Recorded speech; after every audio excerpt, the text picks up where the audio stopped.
you.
기도하겠습니다.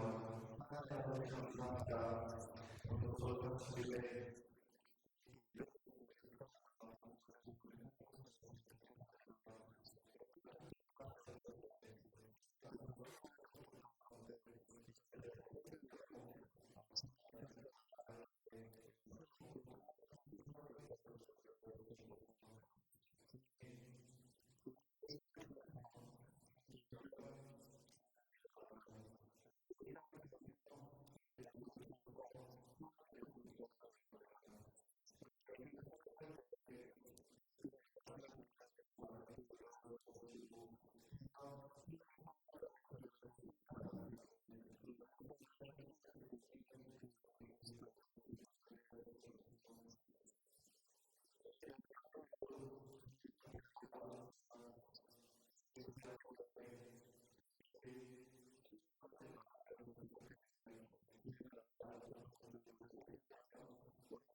우리 같이 하나님의 말씀 나누겠습니다. 데살로니가전서 2장 1절부터 20절입니다. 조금 길지만 저 한 줄 한 줄 교독하시고 마지막 절 합독하겠습니다.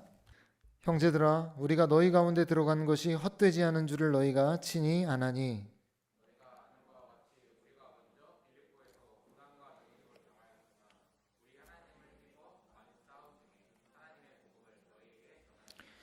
우리의 권면은 간사함이나 부정에서 난 것이 아니요 속임수로 하는 것도 아니라,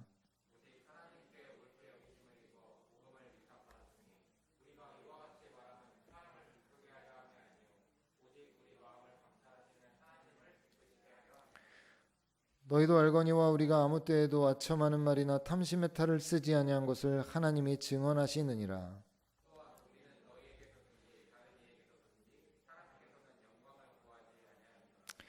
우리는 그리스도의 사도로서 마땅히 권위를 주장할 수 있으나 도리어 너희 가운데서 유순한 자가 되어 유모와 자기 자녀를 기름과 같이 하였으니,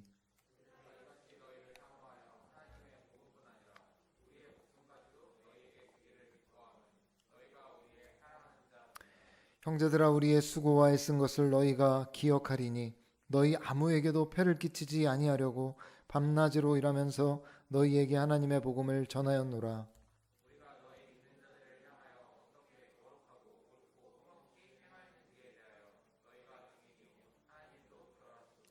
너희도 아는 바와 같이 우리가 너희 각 사람에게 아버지가 자기 자녀에게 하듯 권면하고 위로하고 경계하노니,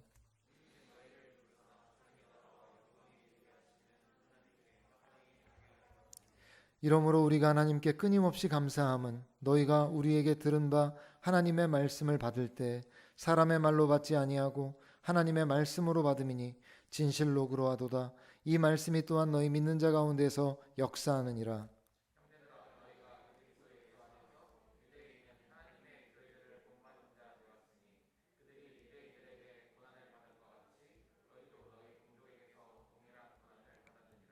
유대인은 주 예수와 선지자들을 죽이고 우리를 쫓아내고 하나님을 기쁘시게 하지 아니하고 모든 사람에게 대적이 되어,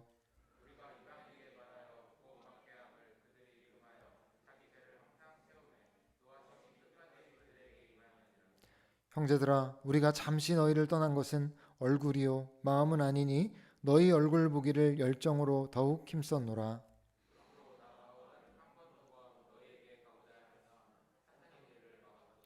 우리의 소망이나 기쁨이나 자랑의 면류관이 무엇이냐? 그가 강림하실 때 우리 주 예수 앞에 너희가 아니냐. 함께 읽습니다. 너희는 우리의 영광이요 기쁨이니라. 아멘. 저희 집에는 여러 가지 룰이 있는데 그 중에 한 가지가 뭐냐면 저녁 식사 시간에는 반드시 온 가족이 함께 있어야 된다는 거예요. 그러니까 밥을 안 먹어도 식사 자리에 있어야 돼요. 그래서 어렸을 때는 뭐 그냥 이걸 지켜나가는 게 어렵지 않았어요. 근데 첫째 딸이 나이가 계속 이렇게 들면서 이상하네요. 나이가 먹어가면서 예원이가 그러더라고요. 이제 방에 있고 싶은데 예원아 나와라 이러니까 예원이가 좀 불만스럽게 저한테 와서 아빠 왜 우리 집만 그래야 돼? 라고 하면서 따지더라고요. 아마도 친구들한테 물어본 것 같아요. 야, 우리 아빠는 꼭 저녁 시간에 밥 안 먹어도 꼭 그 자리에 앉아 있으라고 하는데 니네도 그러냐? 라고 막 물어봤나 봐요. 그러니까 딴 애들은 안 그런 거 보죠? 그러니까 저한테 와서 딴 애들네 집은 안 그런데 왜 우리 집만 그래야 되냐? 이러면서 막 불만을 얘기하더라고요. 종종 그렇게 항의하는데 제가 다른 거는 양보해도 이거 잘 양보 안 합니다.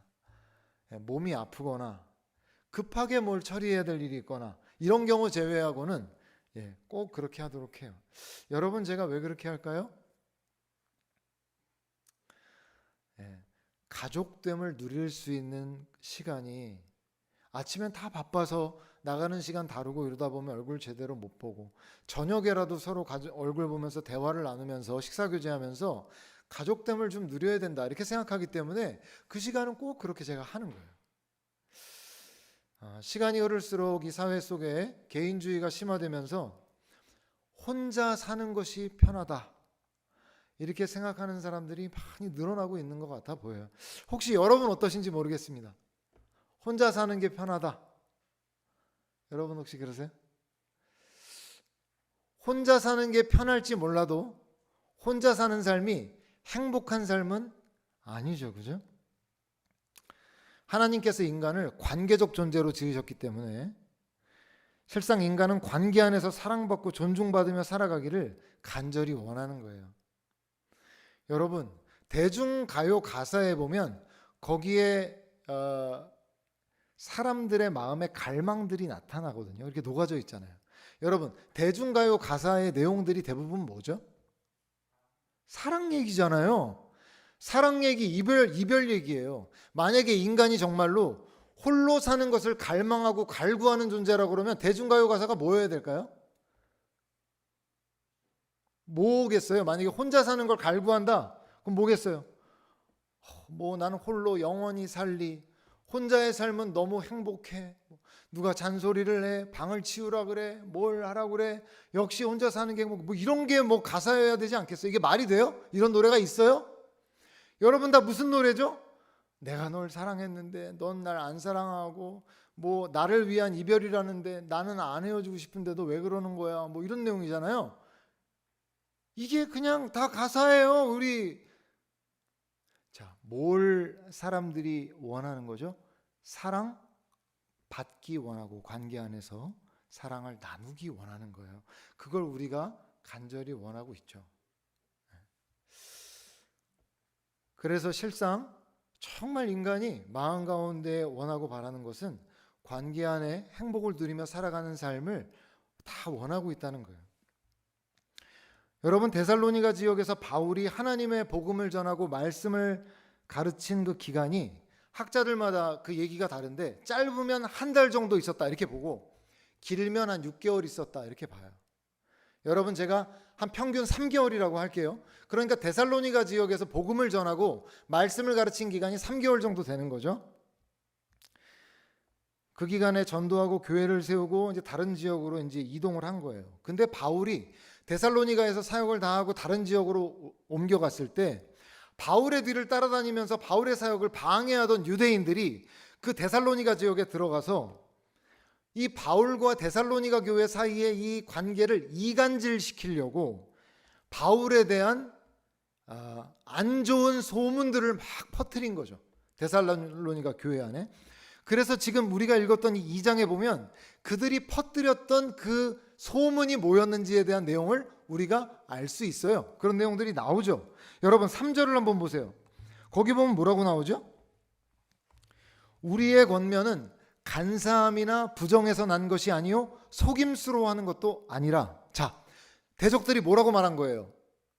바울은 어떻게 했다?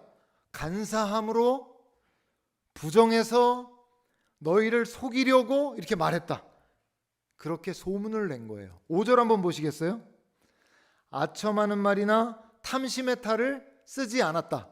그걸 하나님이 아신다. 뭐라고 말했다는 거예요? 야, 바울 목사님이 너희한테 막 아부했지? 바울 목사님이 마음 가운데 너희를 이용해 먹으려고 마음의 탐욕을 가지고 너희를 대한 거야. 이런 식으로 거짓 소문을 퍼뜨렸죠. 6절 보세요. 내가 사람에게는 영광을 구하지 아니하였다 이렇게 말하잖아요. 어떤 공격이 있었다는 거예요?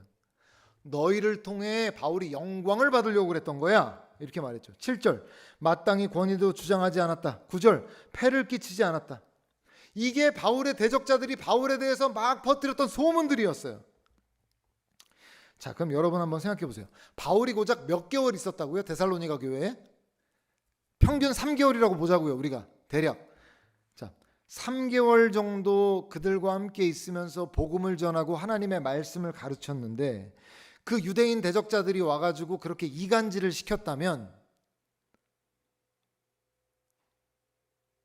어땠겠어요? 버틸 수 있었을까요? 아니면 금세 그 마음의 신뢰가 허물어졌을까요? 3개월이라니까요. 여러분, 제가 여러분하고 함께한 지 5년 됐거든요. 근데 누군가가 왔어요. 누군가가 와서 보니까 아이 전선택 목사하고 청년들하고 사이에 그 주안의 사랑과 신뢰가 너무 돈독해. 그래서 여러분들한테 가서 이런 얘기를 하는 거죠. 야, 전 목사가 너희를 이용해 먹으려고 하는 거야. 다 아주 부정한 마음으로 너에게 그렇게 한 거야. 아주 간사한 사람이야, 그 사람이. 어? 그 사람이 자기 영광을 구했던 사람이야. 이러면서 여러분에게 막 얘기했다면 얼마나 버티실 수 있겠어요. 어쩌면 그런 것 같기도 하고 뭐 바로 이러시는 거 아니에요? 아니, 여러분하고 저하고 5년 됐다니까요. 지금 바울은 3개월밖에 안 있었다니까. 여러분 5년 여러분하고 저하고 이렇게 주 안에 한 공동체 안에 지내고 있는데 누가 와서 말이죠, 그렇게 딱 얘기하는 거예요. 여러분하고 뭐 친구 있어요. 친한 친구 있는데 어떤 친구가 와가지고 그 친구 없을 때, 야 근데 걔 좀 그렇더라. 그럼 여러분 뭐라 그러세요? 왜 이러잖아요, 여러분. 야, 걔 좀 그렇더라. 그럼 여러분 뭐 이러세요? 네가 이상한 애다. 야, 왜 이렇게 친구를 너 이상하게 얘기하려고 그래? 이렇게 하세요? 이렇게 잘 안 하잖아요. 이렇게 얘기하면 뭔데, 뭐 어떻게 했는데, 뭐 한데 얘기해봐 한번. 그리고 얘기 막 하면 그랬대? 걔 그랬대? 그리고 어떻게 돼요? 약간 친구하고 왠지 모르게 이렇게 좀 그런 거 아니야? 이러면서 이렇게 그러죠. 솔직하게 고백하세요. 자, 그런 일이 우리에게도 있죠. 아니 근데 3개월 동안 데살로니가 교회와 바울의 사이가 3개월 동안 맺어진 관계였다면은 그런 유대인의 대적자들이 와가지고 바울에 대해서 그런 험담을 하고 그렇게 없었던 이야기를 막 이야기했다 그러면 데살로니가 교회 성도들이 얼마나 그 마음을 지킬 수 있었겠냐 이 말이에요. 여러분, 매일 묵상의 이 본문에 대한 해설에 뭐라고 나오냐면 이렇게 나와요. 바울은 자신을 오해하고 있는 데살로니가 교회 성도들에게 자신을 변호하고 있습니다. 이렇게 설명이 그렇게 나옵니다. 여러분 매일 성경에 보면. 근데 여러분, 저는 동의하기가 좀 어려워요. 저는 그렇지 않았다고 생각해요. 거의. 제가 이렇게 말하는 이유는 뭐냐면 3장을 한번 보세요. 거기 3장을 보면 거기 6절에 뭐라고 되어 있죠? 같이 한번 읽어볼까요? 시작. 지금은 디모데가 너희에게로부터 와서 너희 믿음과 사랑의 기쁜 소식을 우리에게 전하고 또 너희가 항상 우리를 잘 생각하여 우리가 너희를 간절히 보고자 함과 같이 너희도 우리를 간절히 보고자 한다 하니. 자, 보세요. 지금 갑자기 매일 성경을 제가 디스하고 있는데 그 매일 성경의 그 해설을 쓰신 분은 아마도 바울이 2장에 자기 변호를 하고 있기 때문에 아마도 데살로니가 교회의 성도들이 어느 정도 넘어갔다 이렇게 본 것 같아요. 제가 보기에는. 근데 이 3장의 이 내용을 보면 그런 숫자는 거의 많지 않았다고 제가 생각이 되거든요. 여러분, 대부분이 그렇게 이간질을 하고 있었음에도 불구하고 넘어가지 않았다는 거죠. 이간질이 얼마나 관계를 깨뜨리기가 쉽습니까? 근데 안 넘어갔다는 거예요. 그러면 여러분, 고작 3개월의 시간을 바울이 사역을 했는데 그 정도의 신뢰가 쌓일 수 있었을까? 여러분, 저하고 5년인데 제 잘못이죠. 제가 여러분한테 제가 신뢰를 못 쌓은 제 잘못이죠. 자, 3개월이라는 기간 가운데 그런 신뢰가 쌓였을 수 있을까?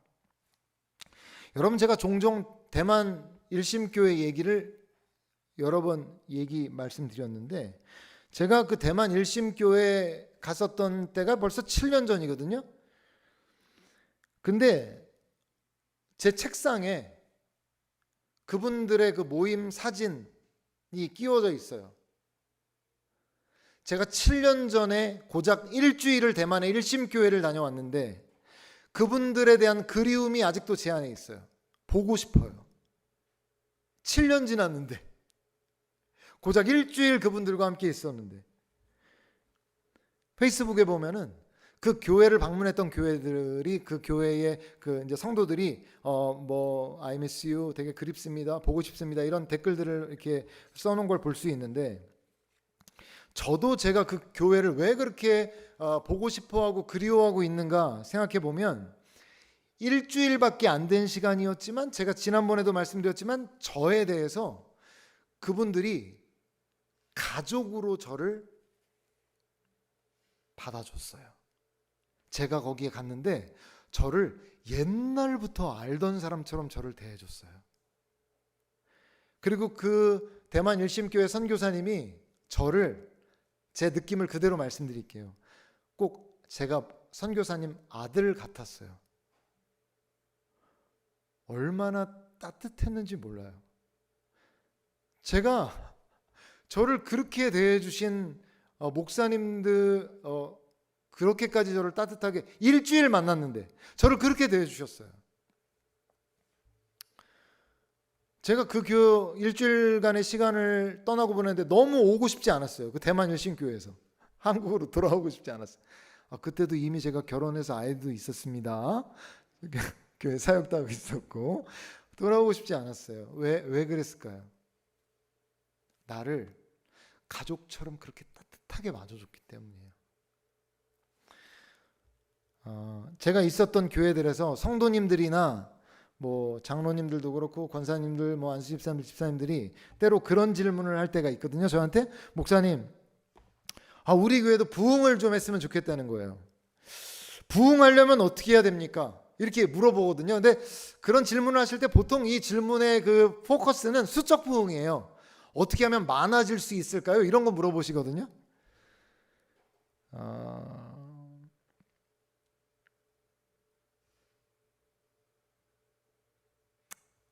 제가 솔직히 드리고 싶은 말씀이 있어요.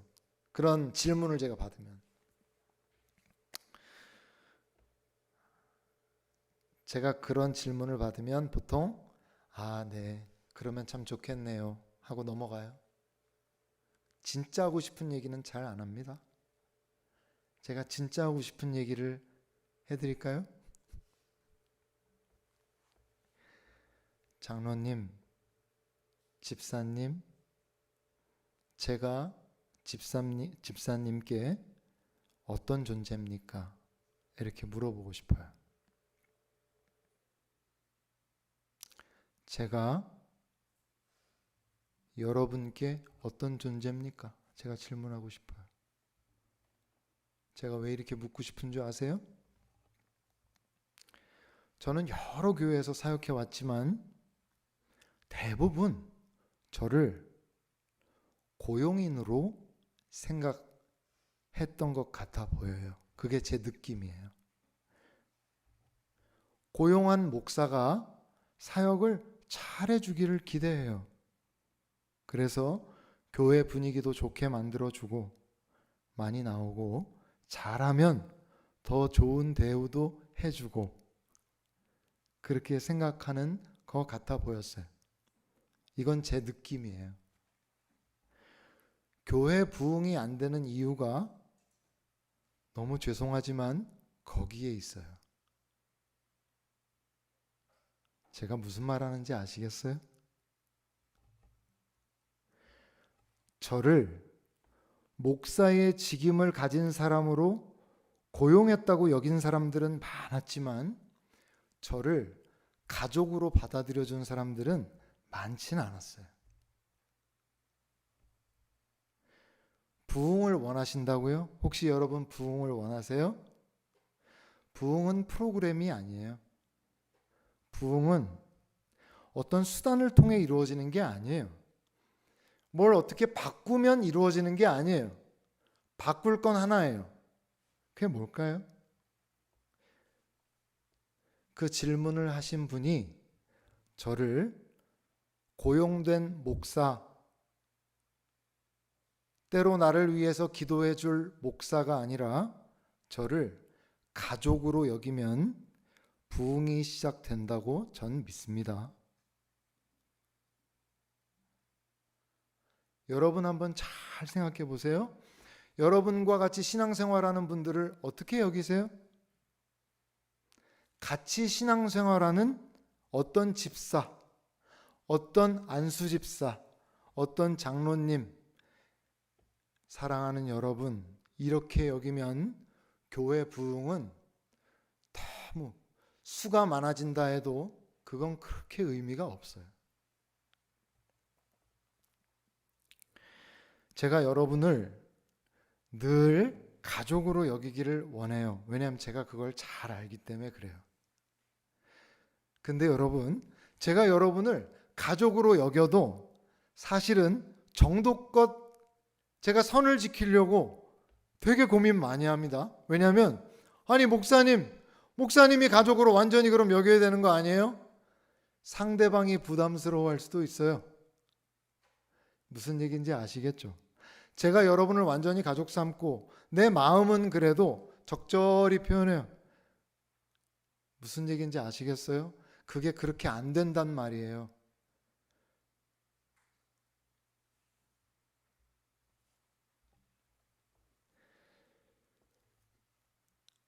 제가 좋은 목사인 척하려고 여러분한테 친한 척하려고 하는 게 아닙니다.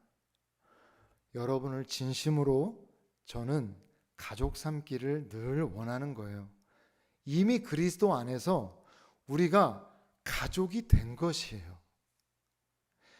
이미 여러분이 저와 그리스도 안에서 가족이라고요. 제가 이 말을 한 10번 하면 여러분이 아멘 할지 모르겠는데 그리스도 안에서 이미 여러분과 제가 가족이라고요. 믿으시지요? 그래서 저는 여러분과 함께 먹고 함께 마시고 함께 울고 함께 웃기를 원하는 거예요.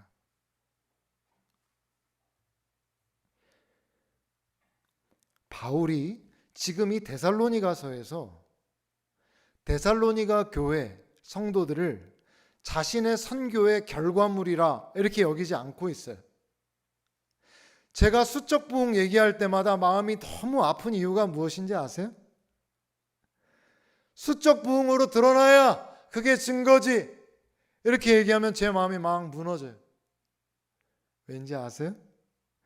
전혀 그 한 사람 한 사람을 그리스도 안에서 가족으로 받아들일 마음은 없이 그냥 우리 교회가 잘 되어져 가는구나 라는 그냥 그 증거 자체로 그거 가지고 우리 교회 이런 교회다 이렇게 자랑하고 싶어하는 사람들의 마음속에 있는 이런 순수하지 못한 마음의 동기들, 그런 거 만날 때마다 제 마음이 막 무너져 내리는 거예요. 한 영혼이 왔대? 그가 누구래? 누군데 왔대? 뭐하는 자매래? 뭐하는 형제래? 뭘 좋아한대? 어떻게 지낸대? 얘기해보고 싶다. 이게 아니에요. 몇 명 늘었냐? 몇 명 왔냐? 아, 되게 많이 왔네. 아, 적게 왔네. 잘 안 되나 보네. 아, 많이 왔나 보네. 부흥했네. 이렇게 얘기한다는 거예요. 내 마음이 무너졌어요. 그래서 목사님, 부흥하고 싶어요. 어떻게 하면 됩니까? 이러면 제가 그런 얘기 구구절절하게 할 수 없어서 네, 저도 원합니다. 이렇게 말하고 더 말하기 어려워요. 바울은 전혀 데살로니가 교회 성도들을 내가 이 정도에서 이만큼 만들었다. 하나님 앞에 얼마나 매를 맞으려고 그런 말을 합니까? 우리가 몇 명 나오냐 하고 자랑하려고 하는 순간 그런 똑같은 그런 생각과 사고 안에 사로잡히게 된다는 것, 여러분 우린 너무 두려워해야 돼요. 바울이 이들을 어떻게 부릅니까? 여러분 본문을 잘 보십시오. 1절, 9절, 14절, 17절에 바울이 그들을 어떻게 부르죠? 형제들아 이렇게 불러요. 내가 열심히 한 결과들아 이렇게 말하지 않아요. 어떻게 부릅니까? 형제들아 이렇게 부르죠. 이미 주 안에 너희가 가족이다 나와. 1절, 9절, 14절, 17절에 그렇게 나오죠. 7절 보세요. 뭐라고 부릅니까?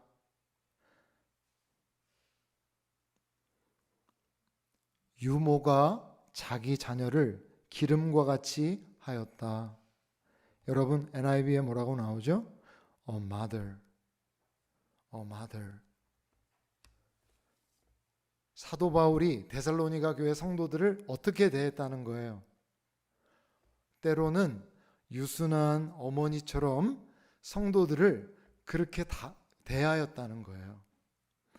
여러분 11절을 보세요. 11절에 뭐라고 말하죠?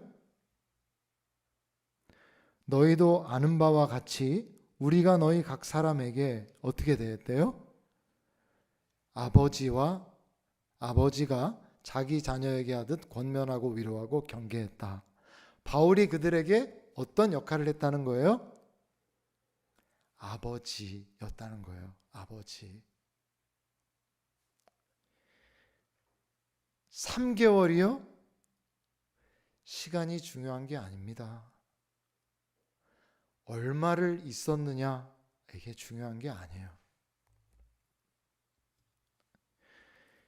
이미 데살로니가 교회 성도들은 바울의 선교 결과물일 뿐이 아니라 이미 주 안에서 가족으로 여겼고, 데살로니가 교회 성도들도 바울 목사님이 그냥 좋은 목사님이 왔네 이게 아니고 그들이 어떻게 여겼죠?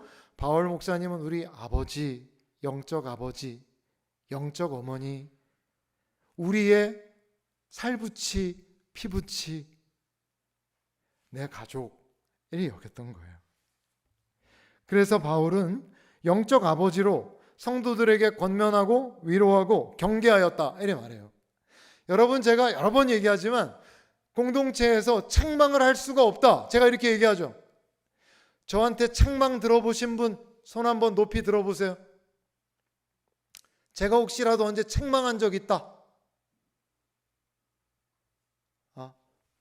하늘이가 주의를 받는데 주희야 미안해? 제가 누구를 책망했으면 영광으로 하세요. 예. 이게 영광으로 하세요. 이게 이런 표현이 제가 왜 책망 못하는 줄 아십니까? 책망하면 삐져요. 저를 다시는 안 보려고 하기 때문에 제가 책망한다고 할 때는 그 정도의 신뢰관계가 형성되어 있다라는 사람에게 책망하지, 그 정도 신뢰관계 없는데 책망 안 합니다. 이러니까 좀 낫지. 혹시라도 제가 책망 안 한 여러분들이 목사님이 날 이렇게 안 믿나? 그럴 일이 없으면 또 억지로 책망 안 하니까 너무 걱정하지 마세요. 아버지이기 때문에, 영적 아버지이기 때문에 때로 위로도 하고 경계도 하지만 뭐도 합니까? 책망도 하고 아버지 역할도 하죠. 때로는 엄마처럼 너 얼마나 힘들었냐? 마음으로 끌어안아주고 같이 울고, 때로는 같은 형제 되어서 주 안의 기쁨을 나누고, 이게 바울과 데살로니가 교회 성도들 간의 관계였기 때문에 유대의 대적자들이 아무리 와서 그들의 관계를 허물어뜨리려고 해도 그들 사이에 틈이 없는 거예요. 왜 우리 아버지 욕해? 왜 우리 어머니 욕해? 여러분 신천지가 들어와서 성도들 간에 목회자와의 관계를 이간질시키고 이렇게 넘어뜨리려고 그런 공격들을 많이 하죠. 물론 신천지가 아주 나쁜 일을 한 것이고 그 피해를 당한 교회들도 너무 안타깝지만, 여러분 우리가 그것 하나님 앞에서 아주 중요한 메시지로 받아들여야 돼요. 뭡니까? 우리가 그만큼 주 안의 신뢰와 주 안의 사랑을 그만큼 끈끈하게 우리가 유지하지 못하고 있었다는 반증도 되기 때문에 그 자체로도 우리에게 많은 메시지를 주고 있는 거예요. 주 안에 사랑하는 여러분,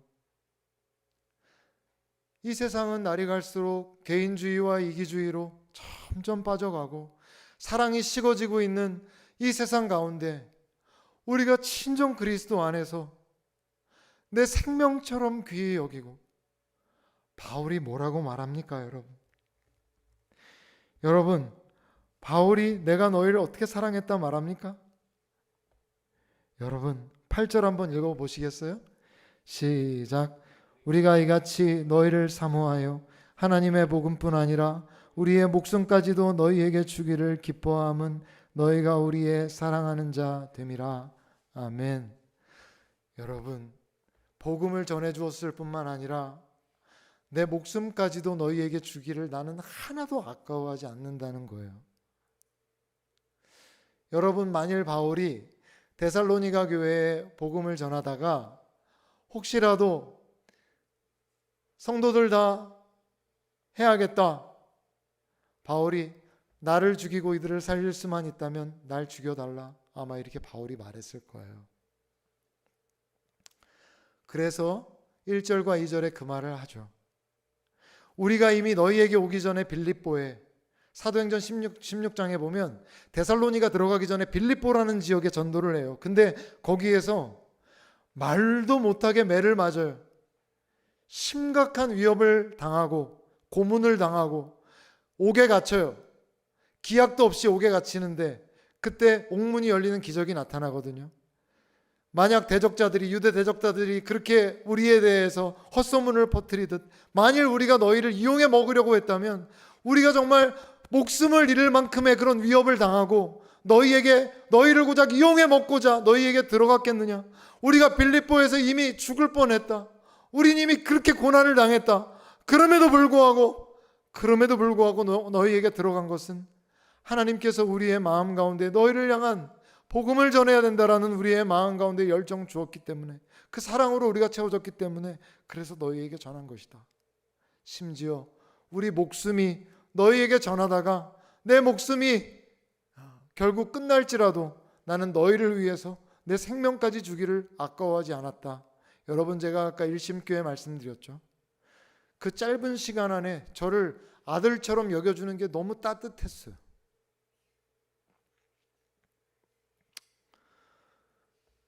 저는 아버지와의 관계가 오래 안 좋았어요. 물론 나중에는 아버지와 친해졌지만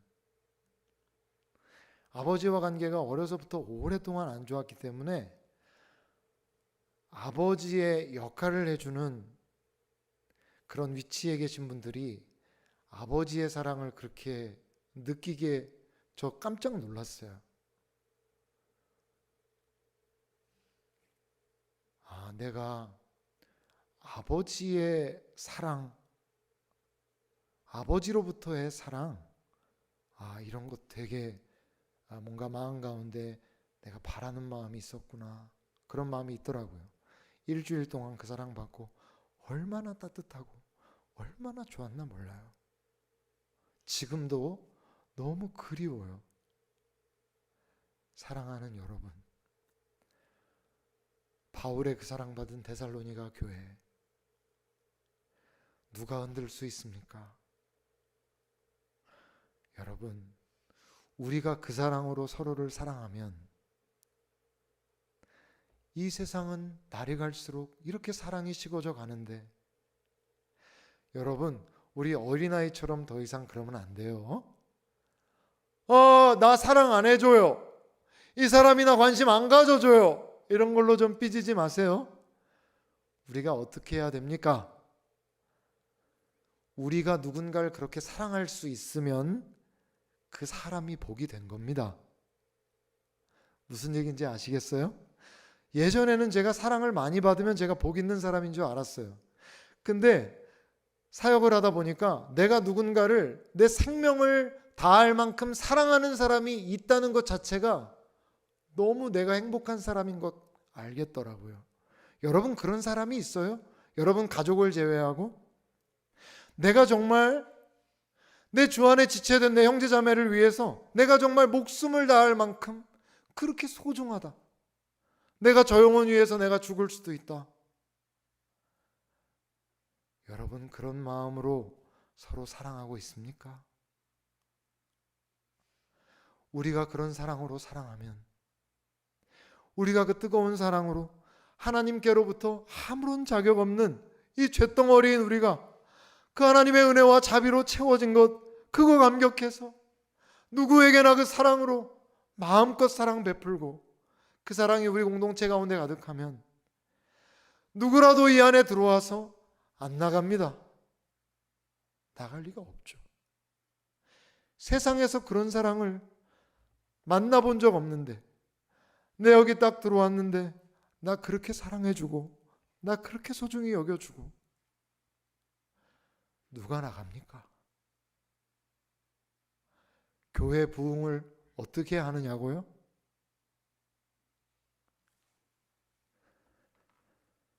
방법이 아닙니다. 질문하신 분께 제가, 여러분 혹시 궁금하세요?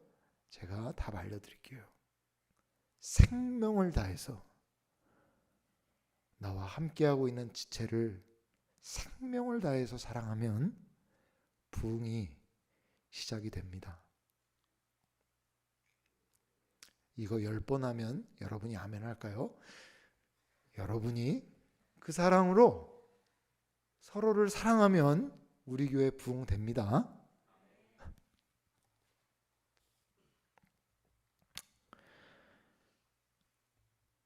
그걸 제가 얼마나 보기를 원하는지 몰라요. 제 꿈이 성경적 교회가 이 땅에 세워지는 거예요. 정말 제가 주님 앞에 가기 전까지 사역자로서 부끄럽지 않게 가기를 원하는데, 이 땅에 주님이 이렇게 교회 세워라.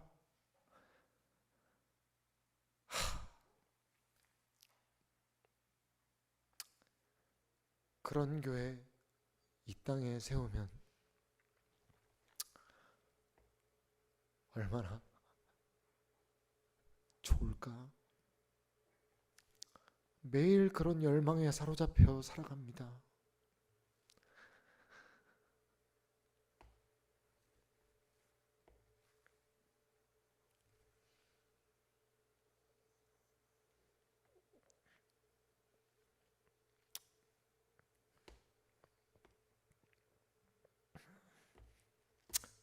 죄송합니다.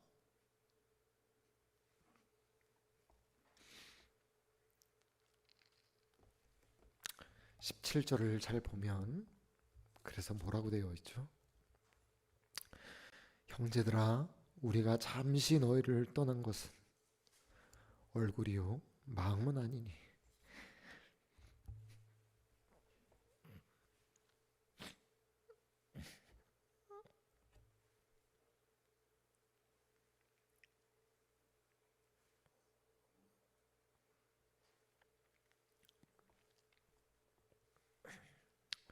너희 얼굴 보기를 열정으로 더욱 힘썼다, 이렇게 말하죠.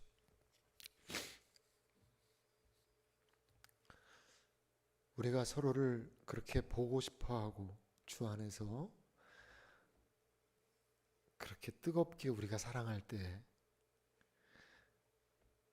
우리가 우리 서로에게 자랑이 되는 것이에요. 그래서 바울이 뭐라고 말합니까? 18절을 보면, 19절을 보면 우리의 소망이나 기쁨이나 자랑의 면류관이 무엇이냐? 그가 강림하실 때 우리 주 예수 앞에 너희가 아니냐? 20절을 보면 너희는 우리의 영광이요 기쁨이니라 그래요. 여러분 소원 뭐예요? 이 땅에서 아파트 한 채 꼭 가져보는 거? 그겁니까? 이 땅에서 우리가 그 사랑으로 늘 우리 공동체를 그리워하고 같이 있기를 간절히 원하고, 어디 여행 갔다가도 빨리 우리 공동체에 우리 청년들 만나고 싶다, 이런 마음으로 늘 마음이 우리 안에, 주 안에 있는 공동체에 있는 우리가 그런 공동체를 세우면 복이 다른 게 아닙니다. 그죠? 그게 우리 안에 누려지는 것이죠. 이게 우리 모두의 꿈이 되었으면 좋겠어요. 할렐루야. 예, 바울은 이어 또 한 가지 감사한 이유를 밝히고 있는데, 그것은 그들이 바울에 전한 하나님의 말씀을 어떤 자세로 받아들였는지에 대한 부분이에요. 13절 말씀을 한번 같이 읽어볼까요? 시작. 이러므로 우리가 하나님께 끊임없이 감사함은 너희가 우리에게 들은 바 하나님의 말씀을 받을 때 사람의 말로 받지 아니하고 하나님의 말씀으로 받음이니 진실로 그러하도다. 이 말씀이 또한 너희 믿는 자 가운데에서 역사하느니라. 아멘. 여러분, 뭐라고 말씀합니까? 하나님의 말씀을 바울이 전했는데 그걸 인간 바울이 자기 생각이나 자기 철학을 전했다라고 여기지 않고 하나님께서 그들 가운데 오셔서 친히 하나님께서 말씀하시는 말씀으로 바울의 입을 통해 하나님의 말씀이 선포되고 있다. 이들이 그렇게 믿고 하나님의 말씀으로 받아들임으로 그 믿음 때문에 그들 안에 역사가 일어났다. 이렇게 지금 말씀하고 있어요. 바울이 선포한 메시지는 바울로부터 전해졌기 때문에 데살로니가에 처음에 바울의 복음을 받아들였던 사람들이 충분히 저게 바울이라는 어떤 사람의 말이다 이렇게 생각할 수 있었을 텐데, 그들은 바울이 하나님의 복음을 전할 때 하나님 친히 지금 우리에게 말씀하고 계신다 이렇게 받아들였다는 거예요. 그들이 그 복음의 말씀을 통해 데살로니가에서 복음을 듣고 있었던 그들의 죄로 인해 십자가에서 생명을 주신 그리스도의 십자가의 죽으심과 부활에 대해 들었을 때 그것이 바로 우리를 살리기 위한 하나님의 마음과 하나님의 사랑의 표시였다는 것, 표현이었다는 것, 그들이 그대로 믿고 회개함으로 성령의 역사가 그들 가운데 임하게 되었다는 거예요. 주 안에 사랑하는 여러분, 하나님께서는 창세 이후로 지금까지 어떻게 우리에게 말씀하셨습니까, 여러분? 하나님의 약속의 말씀을 우리에게 주심으로 하나님의 뜻을 전하셨죠. 구약시대 때는 친히 강림하셔서 하나님의 말씀을 전하시기도 하고 선지자들을 보내서 하나님의 말씀을 전하시기도 하고, 신약시대 때 예수님이 친히 오셨고 12 사도들을 통해 이후에 하나님의 메시지가 계속 전해졌어요. 오늘날도 여전히 저와 같은 설교자들이나 여러분이 있는 셀에 있는 리더들이나 주변의 말씀 사역자들을 통해서 여전히 하나님의 말씀이 선포되고 있죠. 여러분, 그럴 때 어떤 일들이 일어나는 겁니까?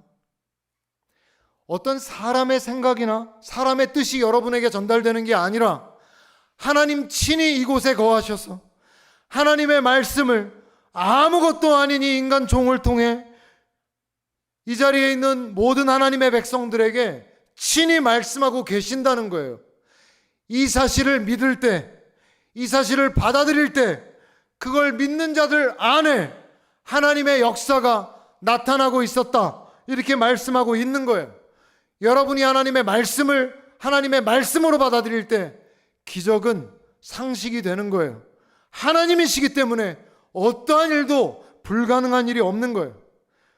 물론 설교자가 하나님의 말씀을 있는 그대로 잘 전해야 되겠지만, 여러분, 말씀을 받아들이는 사람의 마음의 밭이 예수님이 말씀하신 4가지 밭의 비유처럼 정말 착하고 좋은 밭이 되어 온전히 받아들여야 그 가운데 어떤 역사 나타납니까? 하나님의 말씀으로 그대로 받아져서 그 영원한 하나님의 그 약속의 말씀, 그 영생의 약속들이 믿어지고 하나님의 치유의 말씀이 믿어져서 치유가 일어나고 하나님의 능력의 말씀이 들어와서 귀신이 쫓겨나가고 하나님의 놀라운 역사들이 그 사람 안에 일어나게 되는 거예요. 여러분, 우리가 매일 성경 묵상을 우리가 같이 묵상을 하고 있는데 여러분 혹시 숙제하듯이 하고 있습니까? 아, 숙제 밀렸는데 오늘 숙제해야 되는데 이러면서 아닐 거라 믿고, 여러분 묵상이 왜 숙제가 되죠? 제가 이유를 알려드리려고 그래요. 여러분 묵상이 혹시 숙제가 되신 분이 있다면 여러분 마음 가운데 오늘 본문 말씀을 통해서 하나님이 지금 나에게 무언가 말씀하신다. 이 믿음과 기대가 많이 식어져 있는 것이죠. 하나님이 지금 뭔가 나에게 말씀하시려고 그래. 하나님이 뭔가 나에게 지금 메시지를 주신대. 이런 기대가 있으면 묵상이 그렇게 기대가 되고 하나님의 말씀을 받는 것도 뭘 말씀하실까 막 찾으려고 하고 이런데 그게 아니라 또 레위기네.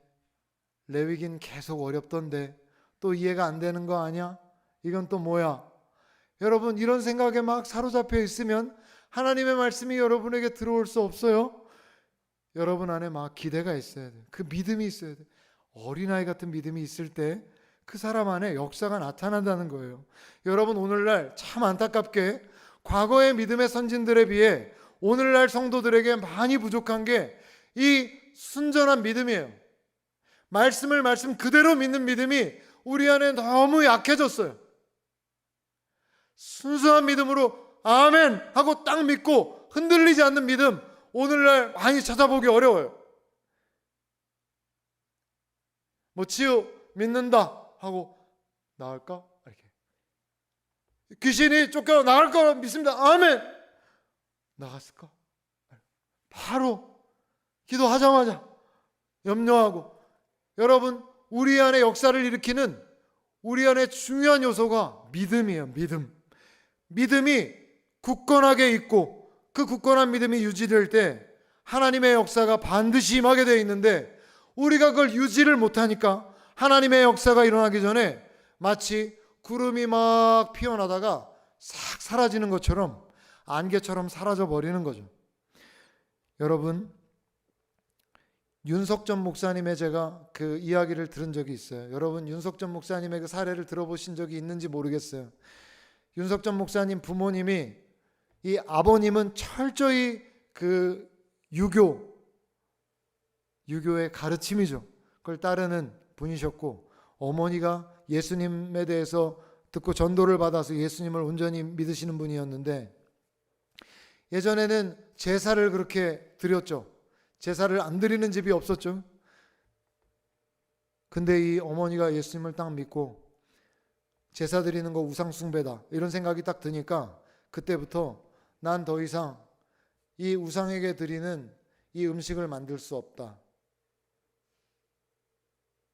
그때부터 이 아버님이 어머니를 계속 때리기 시작한 거예요. 구타하기 시작했는데 계속 그렇게 괴롭히면 예수님을 안 믿는다 하겠지. 그리고 계속 때렸던 거예요.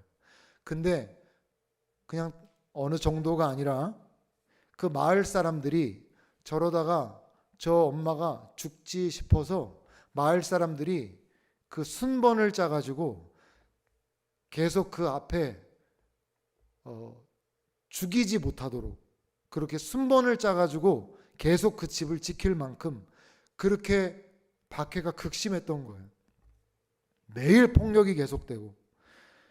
근데 이 윤석전 목사님이 초등학교 4학년 때였다고 하는데 집에 들어가는데 방 안에 어머니 신발, 아버지 신발 딱 있는데 조용하더라는 거예요. 근데 그게 이상한 일인 거죠.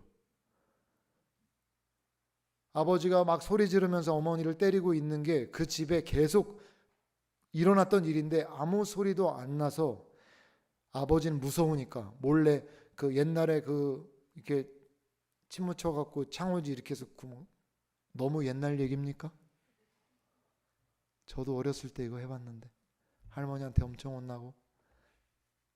그래서 봤는데 여러분 너무 충격적이게도 어머니는 목을 매신 상태였고 이미 돌아가셔서 그 목 매서 사람이 죽으면 혀가 이렇게 좀 나오게 되는 거 아시죠? 그죠? 그 상태였고 너무 놀라서 목사님이 절구통에 있던 그 절구를 꺼내서 문이 잠겨 있길래 그거를 때려서 그걸 내려치니까 이제 문이 열리는데 아버지는 방 한쪽 구석에서 그 얘기 듣고 너무 무서웠는데 그 어머니를 이렇게 보면서 담배를 피우고 계셨다는 거예요. 그리고 이 목사님하고 동생이 그 방으로 급하게 들어가니까 그냥 방 밖으로 아버지가 나가셨다는 거죠. 너무 무섭고 당황돼가지고 이불을 깔고 빨리 그거를 끊었는데 철퍼덕하고 완전히 송장이 돼가지고 몸이 아주 차갑더래요. 온몸이. 뭐 혀가 나와 있으니 말 다 했죠. 돌아가신 거예요. 근데 초등학교 4학년이었는데 이 윤석전 목사님이 막 그 앞에서 어머니 앞에서 막 울면서 하나님께 기도하기를, 하나님 죽은 나사로도 살렸잖아요. 우리 어머니 살려주세요. 그러면서 막 소리를 치면서 막 떼를 썼다는 거예요. 말씀하신 대로 믿으면 영광 보겠다고 했으니까 우리 어머니 살려달라고 하면서 막 울면서 소리를 치면서 막 기도를 하는 거죠. 어머니가 그 상태인데.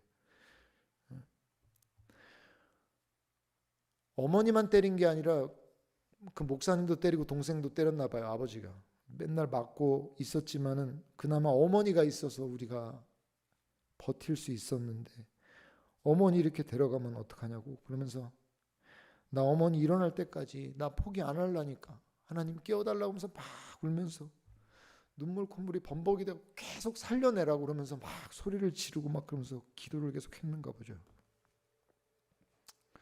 근데 목에서 뭔가 볼록한 게 이렇게 나오더래요. 뭐가. 그래서 너무 울어서 내가 잘못 봤나는데 그게 또 목에 뭔가 볼록한 게 잠깐 튀어나왔다 들어가고, 뭘 잘못 봤나 했는데 계속 울면서 살려내라고 하는데 갑자기 어머니가 휘파람 같은 소리가 휘 소리가 나면서 눈을 두리번거리더래요. 그리고 정신을 차렸는데 정신을 차리자마자 그 앞에 눈물 막 범벅이 돼 있는 초등학교 4학년짜리 윤석전 목사님 따귀를 딱 때리더라는 거예요. 그러면서 뭐라고 그러셨는가 하니까, 야 이놈아, 내가 지금 얼마나 천국에서 이 모든 고통 털고 행복하게 있었는 줄 아냐? 근데 주님이 부르시더라. 그래서 갔더니 네 모습이 보이는데 나사로는 잔다고 했지 않느냐고. 그러니 우리 어머니 깨워달라고. 주님은 깨우실 수 있지 않냐고. 순수한 믿음으로 막 어머니 일어나게 해달라고 몰아붙이는 네 모습 보여주시면서 믿고 기도한 거 받은 줄로 믿으라고 그러지 않았느냐고. 빨리 가라고. 아니요 소리도 못 내고 내가 지금 이렇게 와버렸다는 거예요. 살아나셨는데. 이런 이야기들이, 믿음으로 일어난 역사의 이야기들이 요새는 보기가 참 어려워요. 우리 2층에 우리 집사님들 권사님들 계신데 예전엔 많이 있었죠, 그죠? 그런 기적 이야기가 많이 있었다고요. 옛날엔 기적이 왜 많이 일어났는데 오늘날은 기적이 안 일어나는데 왜 그럴까요? 하나님이 변하신 게 아닙니다. 우리가 그 하나님을 전적으로 의지하는, 신뢰하는 믿음이 우리 안에 점점 약해져서 하나님을 의지하기보다는 눈에 보이는 거 의지하고 현실의 상황에 이끌려 살아가고, 하나님 붙잡다가 혹시 응답 안 되면 어떡하나 마음에 염려하고 두려워하고, 이런 마음들 때문에 오늘날 믿음의 역사, 믿음으로 인한 역사, 이러한 이야기들이 교회 공동체 안에 많이 일어나지 못하는 거예요. 물론 제가 정말 극단적인 사례 여러분에게 지금 나눴지만, 사랑하는 여러분, 하나님께서는 우리의 믿음이 계속적으로 올라가면 약속하신 대로 우리에게 역사를 이루어 주십니다. 이것도 10번 하면 아멘 하실 거예요? 우리가 계속해서 믿음을 올려드리면 우리에게 역사를 이루어 주십니다. 내가 오늘 아멘 강요를 3번이나 했어요. 사랑하는 여러분, 여러분이 할 수 있는 거예요. 오늘 얼마든지 하나님 앞에 믿음으로 올려드릴 수 있죠. 여러분 개인적으로 문제 없으세요? 여러분 가족에 문제 없어요? 여러분의 미래에 대한 여러분 고민이나 문제 없어요? 없어서 기도 안 하시는 거예요? 여러분, 우리 안에 믿음이 없는 거죠. 그걸 믿음으로 기도해야 되겠다라는 생각조차 못하는 거죠. 그러다 보니까 믿음으로 무언가 계속 진행되고 믿음이 공급되는 일들이 우리 안에 일어나지 않기 때문에 그 믿음의 역사에 대한 일들을 간증할 수도 없는 거예요. 사랑하는 여러분, 여러분을 통해 다시 그 믿음의 역사의 이야기들이 계속 진행되기를 바랍니다. 어떤 사람들의 이야기 말고, 우리 좀 다른 교회 누가 그랬다 이런 얘기 말고, 우리 공동체 안에 누구도 그랬고 누구도 그랬고 누구도 그랬다, 우리 얘기로 좀 나누어지기 바랍니다.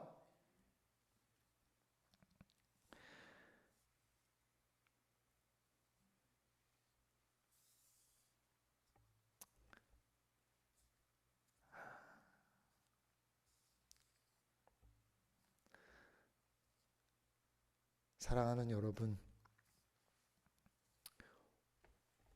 오늘날의 교회와 이 데살로니가 교회의 상황, 이 차이를 좁혀나가는 것이 우리의 열정과 열심이죠. 그때 그랬나 보다 하고 말면 아무런 일도 일어나지 않아요. 그러나 하나님, 그때는 그랬는데 왜 지금은 안 됩니까? 그 윤석전 목사님이 어린 마음으로 그렇게 순수한 믿음으로 하나님 붙잡고 나아간 것처럼 오늘날도 그 일 이루어 주십시오 하면 우리 교회가, 성경이 말씀하고 있는 성경적 교회가 오늘 될 수 있는 것이죠. 주 안에 사랑하는 여러분, 우리가 함께 이러한 교회 이루어가는 저와 여러분들 되시기를 주님의 이름으로 축원드립니다. 함께 기도하겠습니다.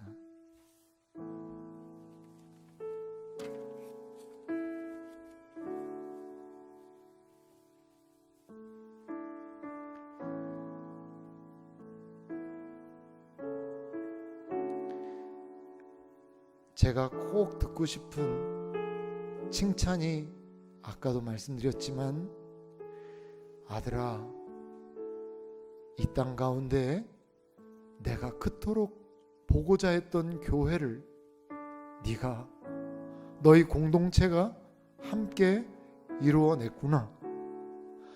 이런 이야기 들으면 전 정말 소원이 없을 것 같아요. 여러분, 하나님의 꿈을 우리가 같이 꾸기를 바랍니다. 하나님, 우리가 함께 꿈을 꾸겠습니다. 오늘날 우리가 그리스도께서 우리를 사랑하신 사랑으로 그렇게 뜨겁게 서로 사랑하고 귀중히 여기고 아껴주고, 오늘날 하나님 말씀하신 그대로 우리가 그 말씀을 받아들이면서 하나님의 역사가 상식처럼 일어나는 그 일들이 우리 공동체 안에 일어날 수 있도록 하나님 역사하여 주시옵소서. 우리 다 같이 주여 한번 부르시고 기도하며 나가겠습니다. 주여, 할렐루야. 하나님 아버지 감사를 드립니다. 하나님, 우리가 함께 그 일들을 이루어가기를 원합니다. 아버지 하나님이시여, 오늘날 하나님의 교회를 향한 하나님의 열정과 하나님의 소망이 우리를 통하여, 우리 공동체를 통하여 이루어지게 도와주시옵소서. 하나님 아버지이시여, 오늘날 놀라운 하나님의 역사가 우리 교회를 통해 이루어지기를 소원하오니 주여 하나님 아버지 붙잡아 주시옵소서. 성령이시여 권능 가운데 붙잡아 주셔서 하나님의 놀라운 일들이 우리를 통해 일어나게 도와주시고, 하나님 아버지 원수마귀의 모든 공격을 모두 소멸하여 내며 우리 가운데 하나님의 놀라운 역사로 우리가 승리할 수 있도록 도와주시옵소서. 우리가 함께 하나님의 일들을 이루어드리기를 소원합니다. 하나님의 역사를 이루어드리기를 소원합니다. 하나님의 돌보심과 도움 가운데 하나님 아버지, 하나님 우리가 일들을 이루어가게 도와주시옵소서. 우리가 떨어져 있으면 간절히 보기를 원하는 공동체, 우리가 서로를 그렇게 사랑하는 공동체, 우리가 서로를 향해 그러한 열정으로 서로를 아끼는 공동체, 그리스도의 마음과 사랑으로 용납하는 공동체, 그러한 공동체를 이루어냄으로 말미암아 하나님께서 우리에게 바라시고 원하시는 그 일들을 이루어낼 수 있도록 하나님 역사하여 주시옵소서. 말씀하신 그대로 하나님 약속하신 그대로 그 일들을 이루어내고 하나님께 영광을 올려드리는 하나님의 교회가 우리 교회가 되게 도와주시옵소서. 하나님께서 우리 가운데 함께하여 주시길 간절히 소원합니다. 아버지 하나님 역사하여 주시옵소서. 하나님 아버지 도와주시기를 원합니다. 우리를 통해 그 일을 이루어 주시옵소서. 여기 있는 우리 한 사람 한 사람이 오늘날 교회의 역사를 이룰 하나님의 놀라운 군사들 되어 하나님의 역사를 이루어가게 도와주시옵소서. 하나님의 귀한 자녀들이 되어 하나님 나라의 역사를 이루어가게 도와주시옵소서. 하나님 우리가 그 일들을 함께 이루어가기를 소원합니다. 아버지 하나님 그 열정과 열망으로 나아가기를 소원합니다. 아버지 하나님 도와주시옵소서. 그 일들을 행하게 도와주시옵소서. 하나님 아버지 그 일들을 행하게 도와주시옵소서. 하나님 역사하여 주시옵소서. 그 일들을 이루어가게 도와주시옵소서. 아버지 하나님 함께하여 주시길 간절히 소원합니다. 아버지 하나님 이시여 인도하여 주시옵소서. 아버지 하나님 함께하여 주시옵소서.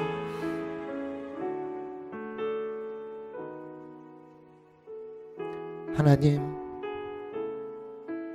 우리 공동체를 보고 데살로니가 교회가 여기에 있다고 사람들이 증언하게 하여 주시옵소서. 오늘날 성령님의 역사가 충만한 교회가 바로 우리 교회라고 사람들이 증언하게 하여 주시옵소서. 우리 안에 그리스도로 말미암은 그 사랑이 우리 안에 충만함으로 말미암아 서로 그렇게 사랑해주고 용납하며 서로를 긍휼히 여기고 아껴줌으로 인하여 이 공동체 안에 들어온 누구라도 하나님의 사랑에 감격하여 하나님 더 하나님께 가까이 나아가기를, 그 사랑으로 나도 사랑하기를 열망하는 교회가 우리 교회 되게 도와주시옵소서. 기적이 상식처럼 일어나는 교회, 믿음의 역사가 얼마든지 풍성하게 일어나는 교회, 그러한 교회가 우리 교회 되게 하여 주셔서 우리 안에 간증이 충만히 나누어질 뿐만 아니라 우리 교회 간증 사례들을 한국교회와 열방의 교회들이 말하게 하여 주시옵소서. 우리가 다른 어떠한 것을 그리워하고 바라는 것이 아니라 우리 교회 공동체를 다들 부러워하고 그리워하는 그러한 공동체로 우리 공동체를 세워 주시옵소서. 이 모든 일들을 하나님의 성령께서 우리와 함께 하시어 이루어 주실 줄 믿습니다. 감사와 모든 영광을 주 하나님께 올려드리며 살아계신 예수님의 이름으로 기도드렸사옵나이다. 아멘. 아멘.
사랑과 은혜가 충만하신 하나님 아버지, 주님의 은혜와 사랑을 감사드립니다. 오늘도 저희가 하나님 아버지 우리의 영혼을 모아 하나님 앞에 예배할 수 있도록 인도해 주심을 감사드립니다. 하나님 아버지, 또 이 귀한 시간에 우리 청년들이 하나님 아버지 마음을 모아 주님 앞에 귀한 예물을 드렸습니다. 하나님 아버지, 이 예물을 하나님 온전히 받아주시옵시고 우리 청년들의 순수한 마음을 하나님 아버지 보아 주시옵시기만을 주여 간절히 바라고 원합니다. 그래서 정말 우리 청년들이 외치는 그 외침 속에 하나님의 말씀의 역사가 나타나게 하나님 도와주시옵시고, 또한 이 귀한 물질이 쓰여지는 곳곳마다 하나님의 놀라운 역사가 나타날 수 있도록 하나님 허락하여 주시옵소서. 하나님 아버지, 저희는 많이 부족하지만 주님 앞에 온전한 마음을 올리기를 원합니다. 하나님 아버지, 또한 기도합니다. 또한 귀한 예물을 드린 우리 모든 손길 위에 하나님께서 30배, 60배, 100배의 결실을 얻어맺을 수 있도록 축복하여 주시고, 하나님의 귀한 일들을 아버지 하나님 행할 때마다 부족함이 없는 놀라운 은혜를 더하여 주시옵소서. 감사드립니다. 예수님의 이름으로 기도드립니다.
지금은 우리 구주 예수 그리스도의 은혜와 하나님 아버지의 극진하신 사랑하심과 성령 하나님의 감화, 감동, 내주 충만케 하시는 은혜의 역사가 오늘날 주님께서 보기 원하시는 그 교회, 그 성경적 교회, 온전한 교회를 마음에 열망하며 하나님 기뻐하시는 한 명의 성도로 이 땅 위에 살아가기를 마음에 결단하고 돌아가는 주의 사랑하는 모든 백성들 머리머리 위에 이제로부터 영원토록 함께 계시기를 간절히 축원하옵나이다.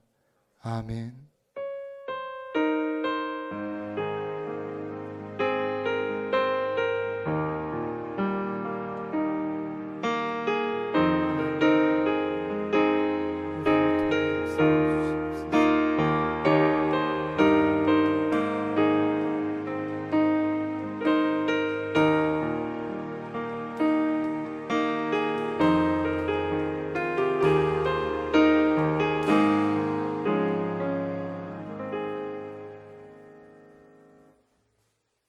작업을 마쳤으니까 초보로 나가주시면 되겠습니다. 성경을 받고 하겠습니다.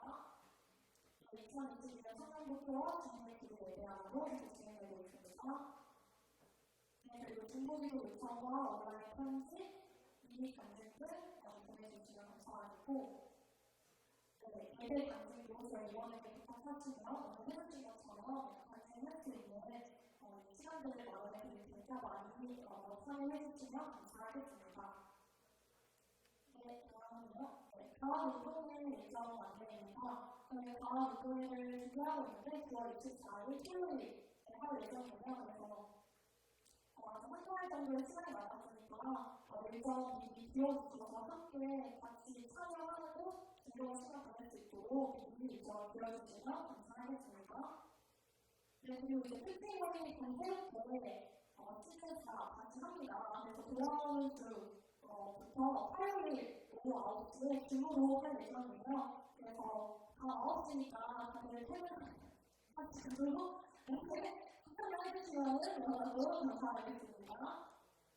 그리고 저희가 이제 추석이 얼마 남지 않았는데 그래서 추석에 주일에 내려가시지 않는다면 저희가 함께 주일에 9월 11일쯤 예배 후에 같이 셀끼리 요리 대회를 할 예정이거든요.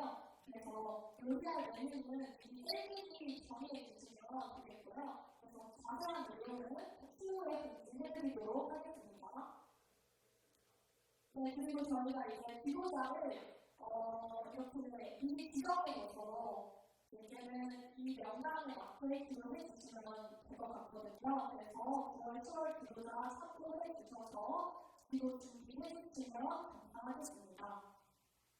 그리고 이제 생일사 잘 보시는데요. 지금 김은철 선생님이랑 강기관 자매님은 자리에 안 계시는 것 같고 박형근 선생님은 이미 8월 26일에 생일이고요. 자, 앞으로 모실게요.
말씀드리겠습니다. 네, 축하드립니다. 네, 광고는 이상이고 이제